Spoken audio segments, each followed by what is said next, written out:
नमस्कार मंडळी, आपलं स्वयंपाकघर या यूट्यूब चॅनलवरती सर्वांचं स्वागत आहे। आज आपण भिजवलेल्या चण्यापासून आणि पालकचे रेसिपी पाहणार आहे। तर ही रेसिपी बनवायला एकदम सोपी आहे आणि झटपट देखील होते। तर त्यासाठी इथे मी भिजवलेले 1 प्लेट चणे घेतलेले आहेत। तर आता ते एका कुकरमध्ये टाकायचे आणि त्याच्यामध्ये 1 ग्लास पाणी घालून कुकरचं झाकण झाकून साधारण 4 शिट्ट्या करून शिजवून घ्यायचे आहेत। तोपर्यंत कुकरच्या शिट्ट्या होतात तोपर्यंत आपण इकडे साईडला वाटण तयार करून घेणार आहे। तर एका मिक्सरच्या भांड्यामध्ये 2 हिरव्या मिरच्या, लसूण पाकळ्या आणि इथे मी स्वच्छ धुवून पालक घेतलेली आहे। ही पालक आता कट करून मिक्सरच्या भांड्यामध्ये घालायची आणि मिक्सरला फिरवून घ्यायचे आहे। तर आता इथं मी कट केलेली पालक मिक्सरच्या भांड्यामध्ये घेतलेली आहे। आता पाणी न टाकता आपण हे मिक्सरला फिरवून घ्यायचे आहे। तर अशा पद्धतीने इथे आपलं मिक्सरला पालक फिरवून झालेली आहे। आता हे साईडला ठेवून द्यायचे आणि आपल्याला भाजीसाठी इथे 2 कांदे आणि 1 टोमॅटो कट करून घ्यायचा आहे। तर इथे मी 2 कांदे बारीक आकारामध्ये कट करून घेतलेले आहेत आणि 1 टोमॅटो देखील इथे कट करून घेतलेला आहे। त्यानंतर काय करायचं आहे, गॅसवरती कढई ठेवायची आणि कढई गरम झाली की त्याच्यामध्ये 1.5 पळी तेल घालून घ्यायचं।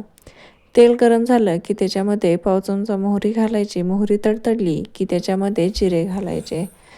त्यानंतर त्याच्यामध्ये आपण बारीक कट करून घेतलेला कांदा जो होता तो याच्यामध्ये घालायचा।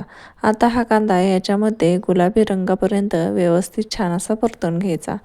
कांद्याचा रंग बदलला की याच्यामध्ये आपण जे मिक्सरला फिरवून पालक घेतली होती ती याच्यामध्ये टाकायची आहे। आता ही पालक या कांद्यामध्ये छान अशी मिक्स करून भाजून घ्यायची। जोपर्यंत या पालकचा कच्चेपणा जात नाही तोपर्यंत आपण याच्यामध्ये परतून घ्यायचे। त्यानंतर आपण कट केलेला बारीक टोमॅटो देखील याच्यामध्ये घालायचा आहे। आता तो देखील या भाजीमध्ये छान असा परतून घ्यायचा। त्यानंतर आता आपण याच्यामध्ये काही मसाले ॲड करणार आहे। तर इथे मी पाव चमचा हळद घातलेली आहे। 1 चमचा घरगुती कांदा लसूण मसाला घातलेला आहे। त्यानंतर 1 चमचाभर धना जिरा पावडर घातलेली आहे। आता ते घातल्यानंतर हे मसाले करपू नयेत म्हणून मिक्सरचं भांडं धुवून मी थोडंसं पाणी घातलेलं आहे। आता हे पाणी घालून मसाले छान असे या भाजीमध्ये परतून घ्यायचे। आता याला छान असं तेल सुटेपर्यंत आपण ही भाजी परतून घ्यायची आहे। आता साधारण 5 ते 6 मिनिटानंतर बारीक गॅसवरती आपल्या भाजीला छान असं तेल सुटलेलं आहे। आता याच्यामध्ये आपण जो शिजवून घेतलेला चणा होता तो देखील इकडे शिजवून थंड झालेला आहे। तुम्ही पाहू शकता एकदम मऊ असा हा चणा शिजलेला आहे। तर हा शिजवलेला चणा या पाण्यासहित आपण याच्यामध्ये घालायचा आहे। आता याच्यामध्ये छान असं मिक्स करून घ्यायचं।